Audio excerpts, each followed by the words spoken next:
డబ్బులు అయితే అందుతానే ఇది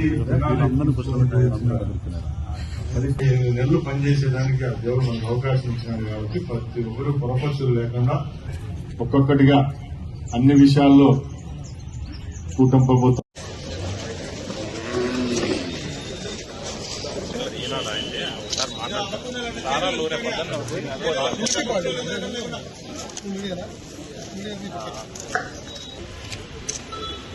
టి శివారెడ్డి, షేక్ షాహిరా పర్వీన్, సరిపిరాల తేజ, యాతా సుబ్బయ్య,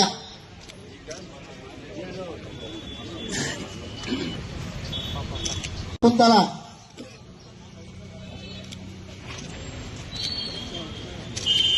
షేక్ సబీహా, షాహిదా బాను. గౌరవ ముఖ్యమంత్రి చంద్రబాబు నాయుడు గారు ఎంతో ప్రతిష్టాత్మకంగా ఈ కార్యక్రమాన్ని చేపడతా ఉన్నారు. గత ప్రభుత్వంలో ఒక నియోజకవర్గానికి పట్టుమని ₹1 ఇచ్చిన పరిస్థితి ఆ రోజు లేదు. ఈ రోజు ఈ 18 నెలల్లోనే మన నియోజకవర్గానికి 11,20,00,000 పేద కుటుంబాలకి డబ్బు అందిందంటే ఒకసారి అందరూ గుర్తు పెట్టుకోవాలి. ఇది మంచి మహోన్నతమైన కార్యక్రమం. ఈ రోజు ప్రతిపక్షాలు కూడా ఈ కార్యక్రమం మీద మాట్లాడేటప్పుడు సిగ్గు శరం ఉండాలి. ఎందుకంటే మీరు చేయలేని పని ఈ రోజు ఈ ప్రభుత్వం చేసి చూపిస్తా ఉన్నారు. నీతిగా నిజాయితీగా ఒక ప్రభుత్వం పనిచేసేటప్పుడు తప్పులు ఉన్నప్పుడు మీరు బహిరంగ చర్చకు రండి. అంతేగాని సోషల్ మీడియాలో ఎవరైతే పేదవాళ్ల కడుపు కోసం వాళ్ళ ఆరోగ్యం కోసం పనిచేస్తున్నామో దాని మీద వక్రీకరించి పెట్టడం ద్వారా మీరు మమ్మల్ని అవమానించినట్టు కాదు, ప్రభుత్వాన్ని అవమానించినట్టు కాదు. పేద కుటుంబాలను ఎవరైతే వారి కష్టాల్లో ఉన్నప్పుడు చేయూతనిచ్చే ప్రభుత్వం కోసం వాళ్ళు ఆధారపడి ఉంటారో వాళ్ళని అవమానించినట్టు. కాబట్టి ఎప్పుడూ అన్ని విషయాల్లో రాజకీయం చేయకూడదు. ముఖ్యంగా ఆరోగ్యానికి సంబంధించిన విషయంలో ఎవరు ఇలాంటి మాటలు మాట్లాడడం చాలా విడ్డూరం.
అంటే ఆ అబ్బాయి గిరి అనే అబ్బాయి పక్కన హాస్టల్లో ఉన్నది.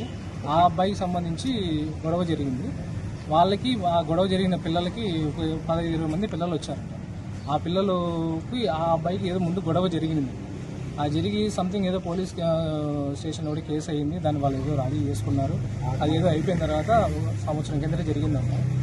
ఇప్పుడు ఏదో జరిగింది మొత్తానికి నిన్న ఏదో వాళ్ళు ఫోన్ చేసి అతన్ని పిలిపించి మాట్లాడి ఏదో గొడవ జరిగిందంట. ఆ గొడవలోంచి అతను వాళ్ళని తప్పించుకొని వచ్చేదానికి మా హాస్టల్లోకి వచ్చాడు. మా హాస్టల్లో వచ్చి కిచెన్లో తలదాచుకోవడానికి వచ్చింటే వాళ్ళు వెంబడించి మా హాస్టల్లో కూడా డోర్లు కుర్చీలన్నీ పగలగొట్టి సీసీ కెమెరాలన్నీ లాగేసి ఆ అబ్బాయిని చాలా విపరీతంగా కొట్టారు. ఆ సందర్భంలో మేము కూడా ఇక్కడ లేము. జరిగిన తర్వాత వీడియోలు చూసి మాకు తెలిసింది. తర్వాత ఇంకోటి ఏంటంటే మా హాస్టల్లో వాష్రూమ్లలో కెమెరాలు పెట్టారని ఆరోపణ చేశారు ఎవరో వాళ్ళు. అటువంటి ఫేక్ న్యూస్ ఎవరూ నమ్మద్దండి. ఎందుకంటే అటువంటి ఎక్కడ లేవు. మా పిల్లలైనా ఎంక్వైరీ చేసుకున్నా కూడా మా వాళ్ళు కరెక్ట్గా చెప్తారు. ఎందుకంటే ఒక లేడీస్ హాస్టల్ కాబట్టి మేము కూడా మాకు అక్క చెల్లెళ్ళు ఉన్నారు, అందరూ ఉన్నారు, అమ్మ అందరూ ఉన్నారు, మా ఇంట్లో ఆడవాళ్ళు కూడా ఉన్నారు. అటువంటి పని మేము ఎప్పుడు చేయబోము కూడా. ఎందుకంటే వాళ్ళు కూడా ఒక తల్లి బిడ్డలు, ఆ బిడ్డలు మేము ఎట్లా టైం టు టైం భోజనాలు పెట్టి ఎట్లా చూసుకుంటాం, మా ఇంట్లో బిడ్డలాగే చూసుకుంటాం. అటువంటి మా చరిత్రలోనే లేదన్న. వాళ్ళు ఎవరో కావాల్సిన మా మీద తప్పుడు ప్రచారం చేసి మా వ్యాపారం బాగా జరుగుతుంది అనే ఉద్దేశంతో ఏదో తప్పుడు ప్రచారం చేసి ఎక్కడో గొడవని తెచ్చి మా హాస్టల్లో వేసి మా హాస్టల్కి చెడ్డ పేరు తెచ్చి చాలా మమ్మల్ని ఇబ్బంది పెట్టారు. దయచేసి దీన్ని ఎవరు నమ్మకండి, ఎందుకంటే ఇది నిజం కాదు. నిజాలలో పోలీసు వాళ్ళు కూడా వచ్చి మంచిగా వచ్చి అన్ని తేల్చి ఈ ప్రజలకు కరెక్ట్గా చెప్తారు. ఈ మీడియా ద్వారా కూడా నేను విజ్ఞప్తి చేస్తుంది అదే అన్న, నిజం కరెక్ట్గా వేయండి, నిజంని చెప్పండి, జనాలకి నిజం వేయించండి. ఎవరో ఒకరు తప్పుగా వేశారు, అది కరెక్ట్ కాదు. ఎవరైనా వచ్చి మీరు చెక్ చేసుకోవచ్చు. ఎందుకంటే మేము పర్ఫెక్ట్గా ఉన్నాము, పర్ఫెక్ట్గా నడిపిస్తున్నాము. ఏ ఇబ్బంది ఇంతవరకు జరగలేదు. ఈ గొడవ జరిగి ఏదో వాళ్ళ పర్సనల్ విషయాలు వచ్చి మా హాస్టల్కి బ్యాడ్ నేమ్ తెచ్చి మమ్మల్ని చాలా ఇబ్బంది పెట్టారు. మా పిల్లలు చాలా భయపడుతున్నారు. ఏం సార్ ఇట్లా అని చెప్పి వాళ్ళు భయపడుతున్నారు. మాకు చెప్తున్నారు మా రూమ్లలో ఎటువంటి ఏమీ లేవు, అయినా కూడా ఎవరో రూమర్స్ చెప్తే మేము చూసి మేము భయపడుతున్నాము. ఈ విధంగా వాళ్ళు ఎవరో వచ్చారు, వాళ్ళని అడిగితే చాలామంది వచ్చారు, తాగి వచ్చారు, డ్రింక్ చేసి వచ్చి మమ్మల్ని భయపడిచ్చారు. మేము చాలా భయపడిపోయామని